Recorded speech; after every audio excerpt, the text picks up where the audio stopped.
Pour terminer cette émission pas très cathodique, nous allons parler d'art contemporain. Alors non, surtout, ne zappez pas, ne fuyez pas.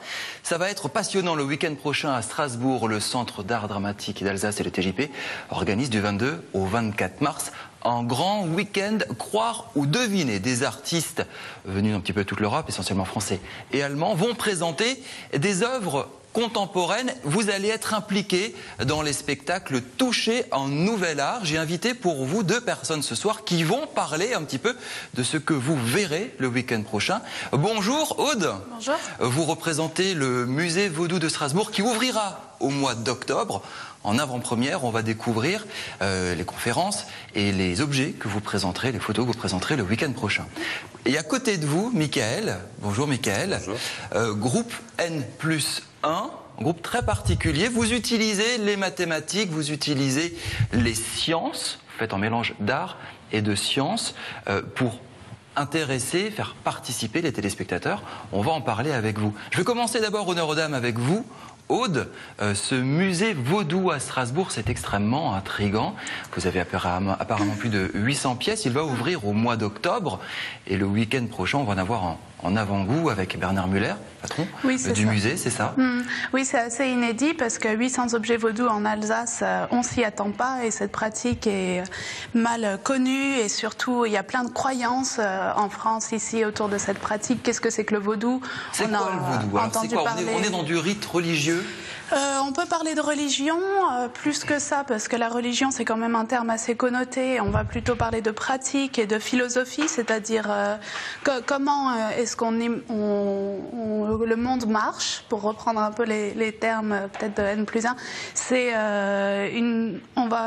y a les ancêtres, les morts et les vivants qui vivent tous ensemble et qui ont des liens de sang générationnels et il y a une communication entre les morts et les vivants, notamment via des objets et des pratiques par rapport à ces objets. On a tous en tête les poupées vaudou avec des aiguilles pour dire tiens, je voulais lui faire du mal, il m'a fait du mal. Est-ce que ça existait vraiment ou alors est-ce que c'est que dans les films?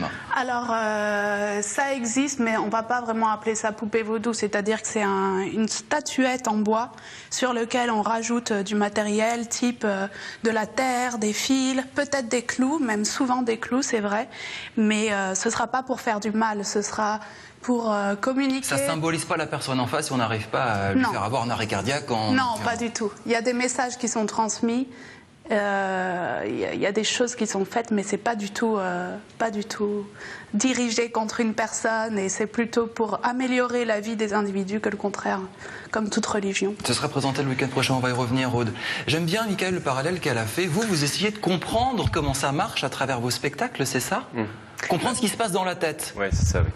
Disons, il y a les premières questions qui ont présidé à l'élaboration du projet, c'est si on pouvait mettre les pieds dans l'espace qu'on a dans la tête, à quoi ça pourrait ressembler? Comment on pense, pourquoi on ressent ce genre déjà, de à quoi ça ressemble, quoi. Si on pouvait se dire, je rentre, je suis dans la tête, à quoi ça ressemble?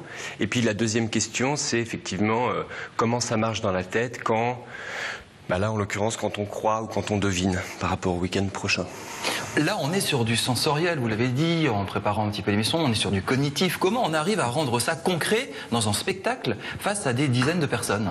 Un de nos outils, on va dire, c'est l'objet, les choses. Là, on discutait ce matin pour préparer un atelier qu'on fera demain avec des enfants d'un collège de Strasbourg.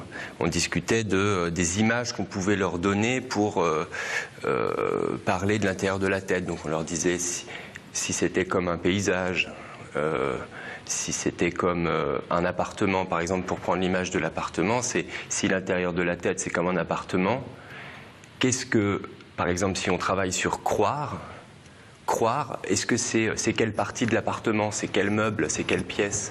Qu'est-ce qui se passe dans la tête des personnes qui pratiquent des rites vaudous? Elles recherchent la communication avec les morts. Déjà, ça se passe où essentiellement dans le monde? Essentiellement aux Caraïbes? Alors d'abord, non, l'origine c'est plutôt Afrique de l'Ouest, donc au Togo. Et ensuite avec le commerce de l'esclavagisme, Ils sont partis vers les îles et du coup il y a eu un syncrétisme comme ça, surtout avec la religion catholique, où là par exemple en Haïti on voit des rites qui sont déjà un peu différents de ceux qu'on peut voir au Togo. Et nous, les objets qu'on a, c'est principalement d'Afrique de l'Ouest, donc Togo, Bénin comme ça. Et qu'est-ce qui se passe dans la tête des gens ? Eh ben, évidemment, ça dépend, et puis ça dépend du statut de la personne à l'intérieur de cette pratique. Et c'est un peu difficile de le savoir parce que déjà cette pratique a quelque chose de mystérieux et de caché, surtout pour ceux qui ne sont pas initiés. Mais en revanche, je crois que ce soit dans le monde des mathématiques, de l'art ou de religion, quand on est au niveau de croire deviner, c'est un peu toujours le même espace, no man's land comme ça, entre le rationnel et l'irrationnel. C'est vraiment une vision du monde, donc oui, on aura... Replacer l'homme au centre de tout, c'est ça le... Pas au centre, je dirais pas au centre, mais au milieu... en même temps que tout, je sais pas.